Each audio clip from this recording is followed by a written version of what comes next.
পরেও মালয়েশিয়ায় যে টাকাটা ইনকাম করতো এই টাকা যেন বাংলাদেশে চলে যায় প্রতি মাসে মাসে। এরকম কোন সিস্টেমের নাম কি আপনারা শুনেছেন? যে মালয়েশিয়া ইনকাম করতো অথবা সিঙ্গাপুর ইনকাম করতো অথবা সৌদি আরবে ইনকাম করতো, তারপরে দেশে চলে আসছে, এখন ইনকামটা পাশে পাশ দেশে চলে আসছে, অথবা উনি মারাই গেছে, তারপরেও ওই সময় যে টাকা ইনকাম করতো সেই পরিমাণ টাকা তার প্রতি মাসে মাসে বাংলাদেশে চলে আসে। এরকম কোন সিস্টেম আপনার জানা আছে? কারো জানা নাই?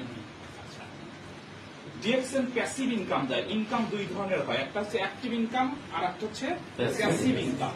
অ্যাক্টিভ ইনকাম হচ্ছে আজকে আমি কাজ করছি, আজকে আমাকে বেতন দিচ্ছেন, এটা অ্যাক্টিভ ইনকাম। কালকে আমি কাজ করব না, কালকে আমি বেতন পাবো না।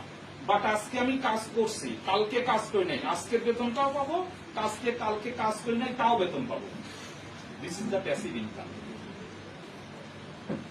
আমার কথা বোঝাতে পারছি? এইরকম একটা ঘটনা আমি প্রথম যখন শুনছিলাম, এটা 2018 সালে, আমি রয়্যাল ক্যারিবিয়ান ক্রুজে ছিলাম।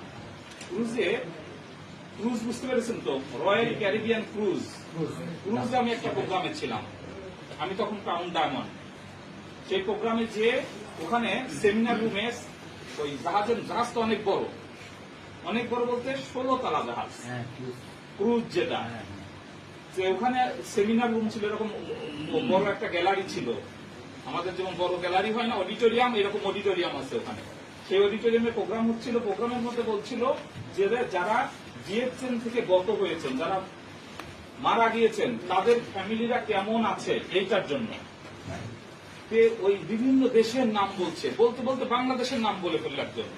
কিন্তু আমি তাকে চিনতাম না, কারণ আমি ডিএক্সএন এ জয়েন করেছি 2011 শেষের দিকে, আর ওই ভদ্রলোক মারা গেছেন 12 সালে, এবং আমি 12 সালের আগে 12 সালে মনে হয় ডিএক্সএন অফিসে যাই নাই। আমার ইতিহাস পরে বলবো আমি যে কিভাবে আমার ফয়সাল আমাকে চেম্বারে এসে মেম্বার করেছে, আর চেম্বার থেকেই ডায়মন্ড হয়েছে। আমি তার আগে মাশাআল্লাহ, আলহামদুলিল্লাহ, চেম্বার থেকে ডায়মন্ড হয়েছি, তার আগে কখনো ডিএক্সএন অফিস চিনি নাই, জানেন না। তো সেই হিসাবে আমি, এবং প্রথম আমি টিএসআইপি প্রোগ্রামে গেছিলাম 2013 সালে, 20 অ্যানিভার্সারি প্রোগ্রামে গেলাম। তখন পর্যন্ত আমি জানতাম না আমার ডায়মন্ড মানে কি, অথবা আমার স্ট্যাটাসের মানে কি। বিভিন্ন দেশের লোকজন আমাকে জিজ্ঞেস করতো যে আপনার স্ট্যাটাস কি, আমি বলতে পারতাম, আমি যে ফয়সাল সাহেব জানেন, কারণ আমি আমার স্ট্যাটাস জানতাম না। আচ্ছা, যাই হোক, তখন যখন ওনাকে বললো যে বাংলাদেশের একজনের নাম বললো যে বেনজির আহমেদ, তা আমি তো লোককে চিনি না। তা আমার খুব ইচ্ছে হলো লোকটাকে, ফ্যামিলিটাকে দেখার ইচ্ছে হলো, দেখার যে লোকটাকে, ফ্যামিলি, উনি তো মারা গেছেন, ওনাকে তার দেখতে পাবো না, ফ্যামিলির লোককে কাউকে দেখতে পাই কিনা। তো ঠিক তার ওই বছরেরই অক্টোবরের দিকে সম্ভবত কৃষিবিদ ইনস্টিটিউটের রিকগনিশন নাইট হলো। ক্রাউন অ্যাম্বাসেডর, আমি তখন ক্রাউন অ্যাম্বাসেডর, আমার রিকগনিশন হইলো।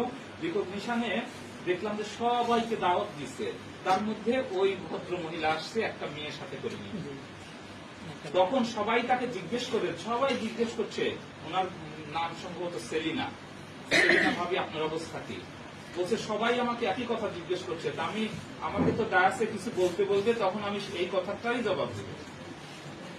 যাই হোক, ওনাকে আর কথা না পারে উনি বললেন যে বেনজির সাহেব যখন মারা যায়, উনি 6 সালে মারা গেছেন, 6 সাল, উনি মারা গেছেন 12 সালে।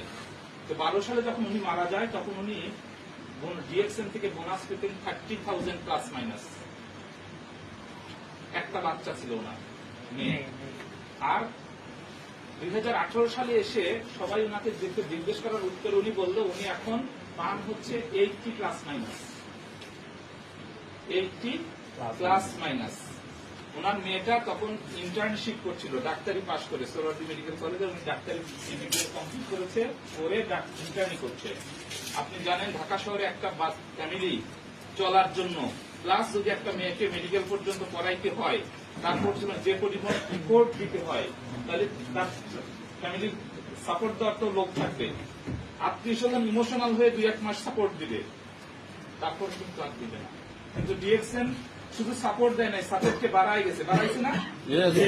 উনি তো মারা গেছেন। যেমন সাপোজ বড় একটা দোকান আমি রেখে যদি চলে যাই, হয় আমার দোকানের সাইনবোর্ডের নাম চেঞ্জ হবে, অথবা অন্য কিছু একটা হবে, ওই দোকান আর চলবে না।